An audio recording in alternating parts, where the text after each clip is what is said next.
Ayan, good morning mga kababayan. Maaga kami ngayon. Kasi nga, masaya kaming tatlo. Kasi sahod na. Pero, papadala agad namin sa Pilipinas. Kasi mga kababayan, may pinapagawa tayo dun sa bahay. At kailangan na nila ng budget doon. Kasi wala ng materyales. Magbibili pa sila ng mga materyales doon at wala na silang allowance. Kaya kailangan natin agahan para maipadala na doon sa Pilipinas at magamit na. Kaya tara, samahan ninyo kami at magpadala sa Pinas. Let's go!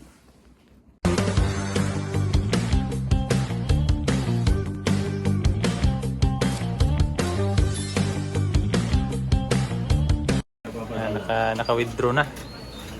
Naka-withdraw na kami. Tapos nakapadala sa Pilipinas.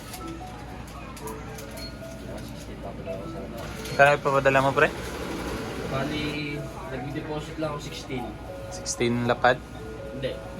Grabe, 16 lapad. 23,000 pa ako. Si Franz, ang alam ko kay Franz, ipapadala niya lahat eh. What? Ano niya? Sinusuportahan niya. Madami, no? Sinusuportahan. Madami sinusuportahan.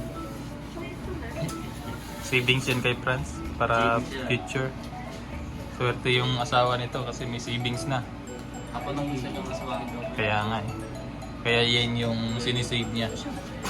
Tayo pinapadala natin sa peso. Kalimutan ko balance pa yan.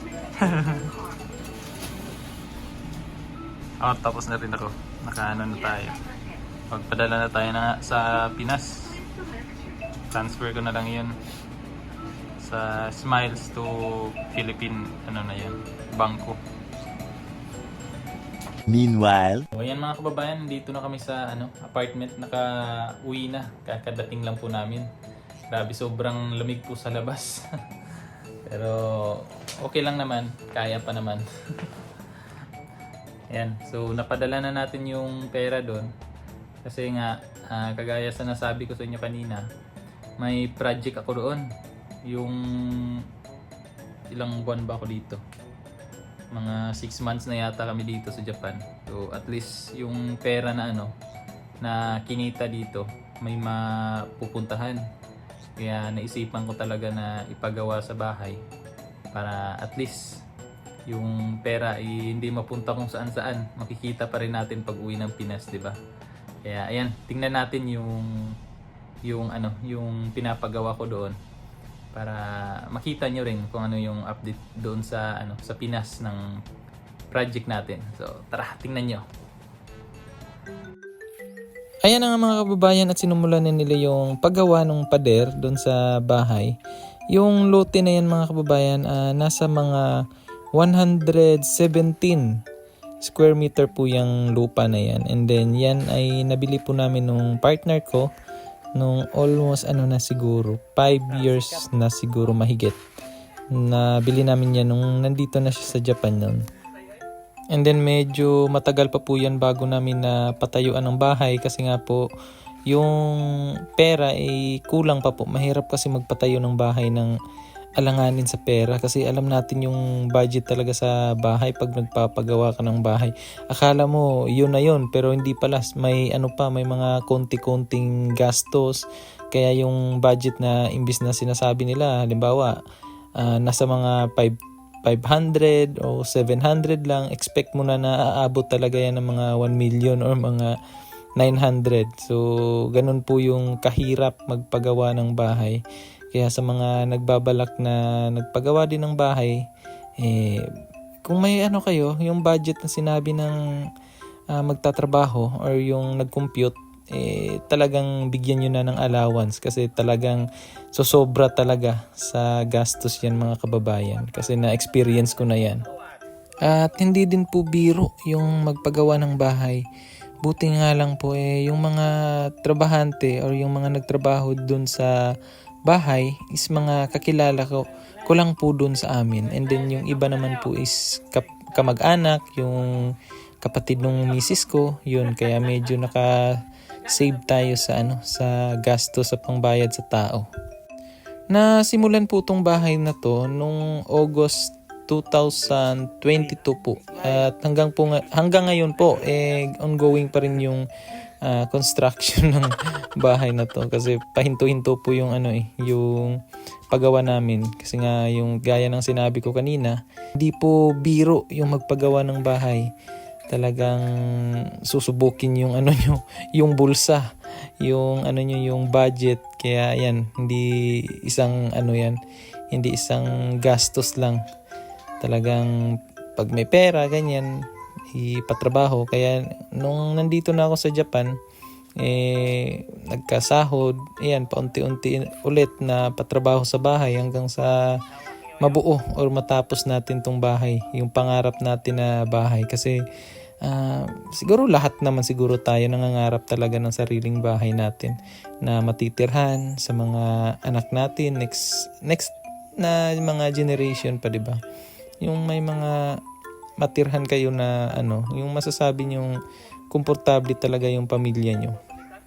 Ayan, itong bahay na to mga kababayan, sa loob po ay nakapintura na po to at may tiles na din po sa loob niyan. May mga kisame na, yung ilaw okay na po, yung tubig okay na po siya. Kumbaga yung kulang na lang dyan sa loob is yung mga gamit and then yung mga cabinet. Yun po yung next na project na naman natin. Ngayong eto na pinapatrabaho ko ngayon is yung pader sa labas kasi mahirap na, 'di ba? Kailangan safe yung bahay natin.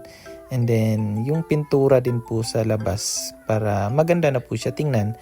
And then pag-uwi ng asawa ko, doon na siya titira at paunti-unti ulit bibili ng mga gamit hanggang sa mabuo natin yung mga kailangan diyan sa bahay.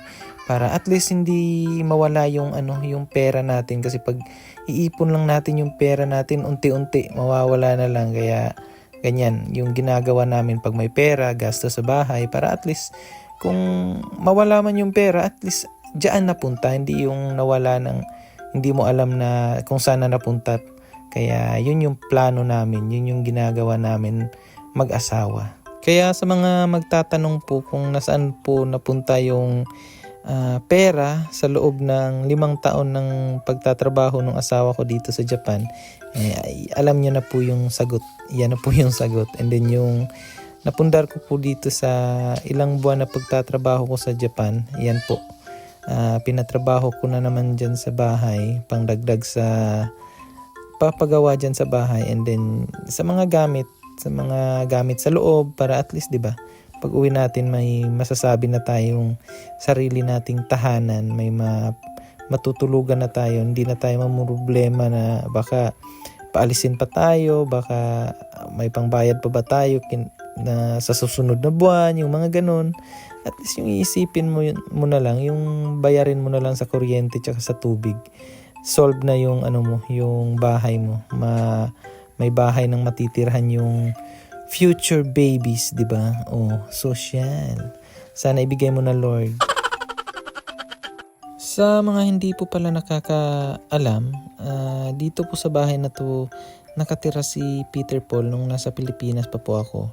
At magkalapit lang po din yung bahay na pinapagawa ni Kuya, ni Mang Eli, dito po sa bahay na to.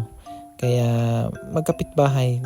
Hindi naman siya ganun kalapit talaga, pero siguro mga 13 o 15 minutes lang po yung biyahe papunta kina Kuya. Kaya pag wala tayong bigas, alam na, may malalapitan tayo, manghingi tayo ng bigas or asin, di ba? Bali, 3 po kaming magkakapatid na magkalapit lang po dyan. Bali, isang barangay lang po kami dyan. Kaya medyo hindi po siya mahirap. Pag may problema ka or may kailangan ka, may mapupuntahan ka po. And then pag pumupunta din po si mama dito, halimbawa pag Disyembre or mga New Year, ganyan, may mapupuntahan din na ibang bahay si mama, di ba? Hindi lang dito sa bahay, hindi siya ma-board kumbaga. Kung maalala niyo mga kababayan, di ba may mga binili ako na mga halaman nung nasa Pilipinas pa ako. Yun po sila. Pag uwi natin, na lang natin yun. Dagdagan natin, landscape natin dun sa labas para maganda po siya tingnan. Kasi sayang yung mga halaman na alaga natin kung hindi natin aayusin, di ba? Magaganda pa naman yun. Nung bago ako umalis, ang ganda na nila eh. Parang ang na nila, ang yabong, ano yun? Ang labong, ano ba yan? Ano ba yan sa ano? Sa Tagalog, yun tama ba yun? Pasensya na mga kababayan. Pero yun, ang ganda na po nung mga tubo nila nun.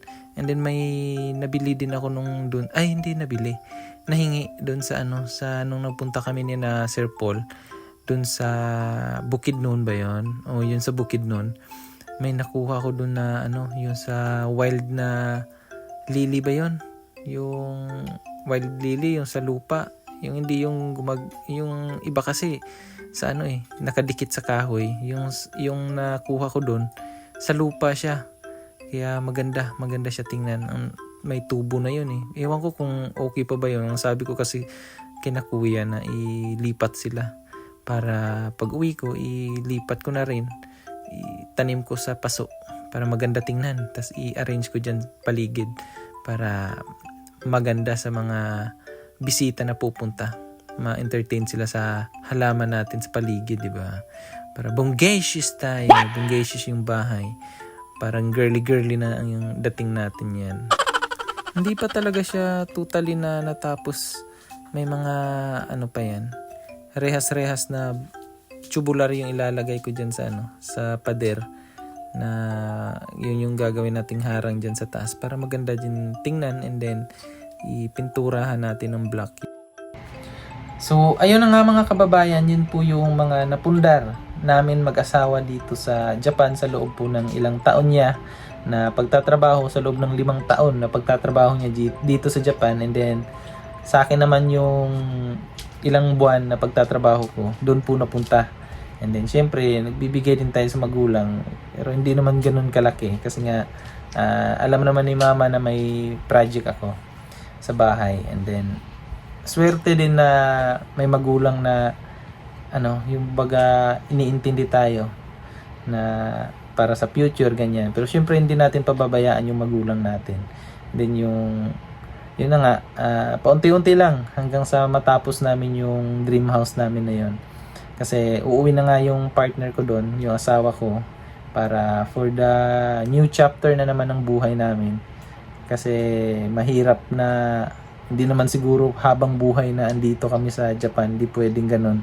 Kailangan din namin na siguro mag-ano din ng ibang chance din. Bigyan natin ng ibang chance na baka may ano din doon ba, magandang oportunidad na ibigay si Lord sa Pilipinas. Mas maganda kasi pag nasa Pilipinas lang tayo mga kababayan, malapit sa pamilya, sa magulang, yung baga pag may mga okasyon na hindi ka malayo sa pamilya mo. Kasama mo sila mga selebrasyon, yung mga ganon, mga Pasko, New Year. Kasi na-experience ko na talaga dito na mag-New Year na ano lang kami-kami lang nung asawa ko. Talagang yung mga kasama ko dito, kami-kami lang. So, ibang-iba talaga sa Pilipinas. Kaya nasabi ko sa sarili ko, yung buhay natin minsan lang. Kaya mas maganda na appreciate or kumbaga bigyan natin ng value yung mga pamilya natin. Kaya mas maganda talaga kung may oportunidad din naman sa Pilipinas na ganyan. So, sa Pilipinas na lang, malapit sa pamilya. Kasi mahirap talaga. Para sa akin iba-iba naman tayo. Siguro kung andito yung pamilya ko, why not, di ba? Ganyan. Pero kung ganon, LDR na naman, mahirap. Kaya ganon. Mag-settle na lang kami sa Pilipinas and then tingnan natin kung ano yung buhay na nakalaan, kung ano yung buhay na ibibigay ni Lord doon. Kaya ayan, maraming salamat po ulit mga kababayan sa inyong panunood ng aking vlog at sa inyong walang sawang suporta po sa aking vlog. At sana po hindi po kayo magsawa at sa mga hindi pa po nag-subscribe, mag-subscribe na po kasi kayo. Kasi napakalaking tulong po niyan sa vlog ko po para ganahan din tayo mag-vlog. So maraming salamat mga kababayan. Hanggang sa susunod. Bye-bye!